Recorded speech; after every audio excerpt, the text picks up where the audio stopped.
Welcome to the Holistic Health Bites podcast. I'm your host, Andrea Nicholson, crime scene investigator turned functional health investigator.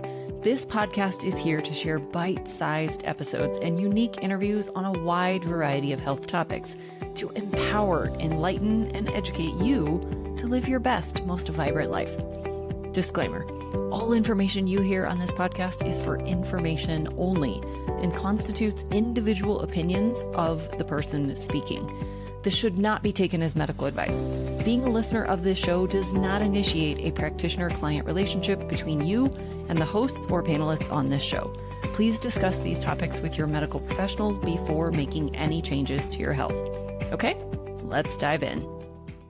Welcome back to the Holistic Health Bites podcast. Today, we are talking all about the top 5 non-food contributors to insulin resistance.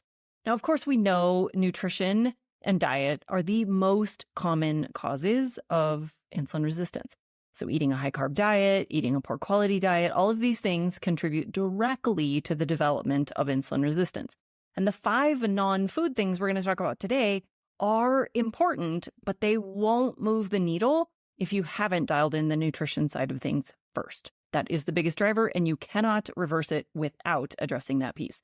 So the top 5 things that we're going to talk about today are things that you should do in addition to cleaning up your nutrition, especially if you're finding that you're getting kind of stuck and things just aren't healing the way you want them to, or you're only getting to a certain point and you just can't seem to get any further. So let's dive in. Number 1 is you might have a sedentary lifestyle or you're lacking appropriate physical activity. Now, the truth is we pretty much all are sedentary today. We sit for a living. We drive for a living. We sit most of the day. So even if you are getting adequate physical exercise every single day, the fact is you're sitting most of the day for most of us. If you have an office job, if you have any kind of job where you're sitting or driving, these kinds of things, you do still have a sedentary life. So given that that's going to be our life, we just have to be more strategic in adding regular physical activity. So of course, if you're not currently working out, that would be the first place to start. Get physical activity every single day. If you are actively getting workouts in, then we're just going to add in a little bit of extra physical activity throughout the day. Why does this matter? Muscle is a humongous glucose sink. So the more muscle you have, the more glucose you can burn, the more glucose burning capacity you have. The second factor is that when your muscles are in action, like when you're physically active or working out, you can utilize and burn glucose without insulin. So this means you can eliminate a lot of that stored sugar without the use of insulin, which keeps your insulin levels lower. So this is, of course, a great way to eliminate some of that stored sugar. So what are some practical tips that you can incorporate into your daily life in order to increase your physical activity? Well, a lot of these things are things you've probably heard about. Park far away from buildings, take the stairs, stand more often if you have a standing desk, if you just have the ability to stand and move around a little bit every hour. You can also take a short walk after meals. You can, of course, lift heavy things. You can incorporate interval activities. You can do body weight exercises or planks, squats, lunges, these kinds of things. You can play with your kids or your pets. And of course, you can always turn on music and dance. So there's a wide variety of ways that you can increase your physical activity every day. But the key is just get your muscles working in some way, shape, or form. Number 2, chronic stress and cortisol might just be your problem. We're under stress every day from a variety of different sources. And so this becomes a truly chronic problem. Now, how this relates to insulin resistance is we know one of insulin's most famous roles is to help the blood sugar. So how chronic stress relates to insulin resistance is that we know one of insulin's most famous roles is in helping the sugar go from the blood into the cell where it can actually be converted to usable energy. Cortisol, on the other hand, is there to raise blood sugar to give you adequate energy to fight off whatever the stressor is. Whatever this oncoming predator is, you need sugar to be able to fight it off or to flee from it. The problem today is most of our stress isn't a physical predator. We don't need to be able to run away from it. We don't need to be able to fight it off. We just sit and stew in it. So we're getting this huge blood sugar spike that we don't actually need. But when we get this blood sugar spike, we also get the insulin spike to deal with the blood sugar. But in this battle between cortisol trying to raise the blood sugar and insulin trying to lower the blood sugar, cortisol always wins. So cortisol keeps raising the blood sugar, insulin keeps trying to bring it down. Cortisol raises it more, insulin keeps trying to bring it back down. So you're in this constant battle, and you can end up with insulin resistance despite eating a really clean diet. But we also have to look at all of the sources of our stress. So most of us think about the emotional stressors when we are asked about our stress levels. So this is things like relationships, financial issues, worries about anything, maybe even past traumas that you still think about, going through grief, or just fighting traffic. These are the things that most of us think about when it comes to stress. But we also have chemical stress. And this would be things like infections or exposure to toxins or any kind of hormone imbalance. Any imbalance in the body that's chemical in nature can be a stressor.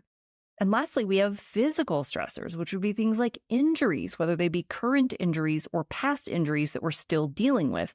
This can also be irritants, things that are rubbing your skin or that are irritating the inside of your digestive system. And this can be things like eating too fast, not eating enough, eating too much, being too sedentary, or even overtraining. So any of these things that change how our physical body is operating is also a stressor. So what do we do about it? Well, number one, we really want to figure out what are those sources of stress? What things can we take off of our plate? What exposures can we eliminate from our lives? Where can we clean up our chemical exposures? Where can we deal with underlying infections or injuries? All of these things. So first, figure out what your sources are, reduce them where possible. And then, of course, we're never going to be able to get rid of all sources of stress. So then we want to really manage the stress that's still remaining. We want to add in relaxing, restful activities. We want to strategically breathe. We want to do calming activities. But then beyond those things, we also just really want to do more things that we love. Do things that make you laugh. Do things that bring you joy, that enlight your passion. Do more things that make you happy. Number 3 is sleep deprivation and poor sleep quality. This is a significant problem. We sleep far less than our ancestors did in centuries before us. And there's a tremendous connection between lack of sleep or poor quality sleep and insulin resistance. And this occurs in a variety of ways. Number 1, you have lower inhibitions around food when you're sleep deprived, which means you're going to eat whatever you can get your hands on. You're not going to be able to resist those temptations and the foods that you just are constantly called to. You're also going to have a bigger drive for caffeine or alcohol or other substances, which just increase your body's need to detox all of those things, and they can further interfere with sleep the next night. You also have an increased level of appetite and far more cravings. Lack of sleep also decreases your immune system function, so you increase your risk of getting sick more often, which is a chemical stressor. And you also have more cortisol and therefore poor sugar handling just because of the cortisol levels. And we do a lot of our detoxification and repair while we're sleeping. So if you're not getting adequate sleep and you're not getting into the deep levels of sleep, then you're not getting that detoxification. You're also reducing your fasting window.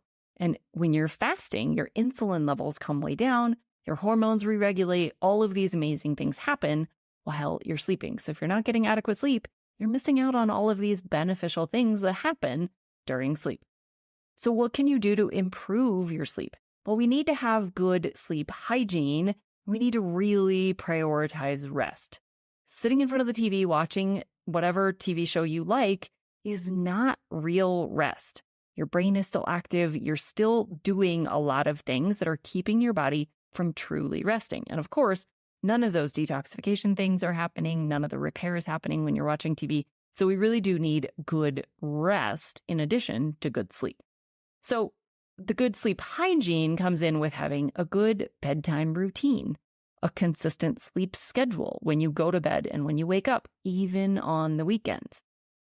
Setting up your environment for good quality sleep. You need a cool, dark, and quiet space. You want to have good habits around going to bed and sleeping. So having a period of time when you're winding down, where you've turned off screens and you're not getting all of these stimulating things coming into you. You've maybe dimmed the lights a little bit and you're doing some calmer breathing or calmer activities. You can stretch, you can meditate, you can listen to some calm music. There's lots of things like this that can just help wind down in order to go to sleep. Number 4 is environmental toxins and endocrine disruptors. Now that's a really big fancy word that just says things that interfere with your hormones. And hormones are not just estrogen, testosterone, progesterone, the common sex hormones that we think of, but this is also insulin and thyroid and all of the other hormones in your body. So, of course, we know that toxins are toxic. They directly can interfere with insulin resistance by literally changing how your cell membranes operate. They can block cell receptors. They can interfere with cell signaling. And so you can actually end up with insulin resistance just because the cell doesn't even recognize that insulin is present. So the body will release more and more insulin, kind of screaming at the cells to respond. This contributes to insulin resistance. So we also need to look at all the sources of endocrine disruptors and toxins in our life. So what personal care products are you using? What home care products, cleaning care products, all of these kinds of things, fragrances, perfumes, air fresheners, scents in your laundry detergents and soaps and, shower products, all of these things, cosmetics, plastics. Are you cooking in plastic? What are you cooking in? All of these things play a huge role. Are you getting good, clean, filtered water? Are you eating low quality food or good quality organic food? All of these things play a huge role in your body's toxin burden and how well your hormones can be regulated or how dysregulated they are just based on your toxins. So for sure, take a good look at your overall life. Look at your food sources and quality. Look at your personal care and cleaning care products. Look at any place that you're exposed to chemicals in your work, in your car, at home, all the places that you are. Where can you reduce your toxin exposures? And then, of course, when it comes to cooking, cooking in glass or ceramic or, good quality cookware, not cooking in plastics, not using as many plastics or toxic substances that surround your food that you do end up getting exposed to in your food. And number 5 is genetics and epigenetics. Now, genetics, of course, we know is our DNA. But the good news is your DNA is not a guarantee that you're ever going to have an issue. Epigenetics is all of the environmental factors that dial up or down your gene expression, which just means that your genes are either fully turned on, fully turned off, or somewhere in the middle, and epigenetics are what determine that. And that's great news because you have control over a lot of epigenetic factors. So no, you can't change your genes, but you can change the factors that influence them. So epigenetics are things like nutrients, toxins, environmental exposures in general, sleep, stress, exercise. All of these lifestyle and nutritional habits and influences have a direct influence over your gene expression. So you get to determine how many of the good things you're incorporating, how many of the bad things you're being exposed to or you're eliminating from your life. All of these things will play directly in. So for example, there is a genetic anomaly that in some people, they utilize a whole lot more of their B12 and they actually eliminate vitamin B12 more readily. So they need a much higher dose to have enough on hand. So the DNA says they're just going to be lacking in B12, but we have control over that. So you can take more B12 if you happen to have this genetic profile and have adequate B12 on hand. Another example would be some people have a genetic disposition that would make them slow to metabolize caffeine. This means they're far more likely to have caffeine longer in their body, which can interfere with sleep, which can cause other deficiencies and dehydration and other issues because it's just lingering in the body for longer. So, of course, you could just deal with the consequences of having too much caffeine and not being very good at metabolizing it, or you could decrease your caffeine intake and dial back that whole problem. We have control over these things. So once you know what is going on with your body, you can consciously, intentionally make changes. So of course, we really want to make sure that all of these approaches are personalized to you. If you know you have something that runs in your family, then we for sure want to focus on that. If you've actually undergone genetic testing, then we for sure want to focus on the things that we have control over.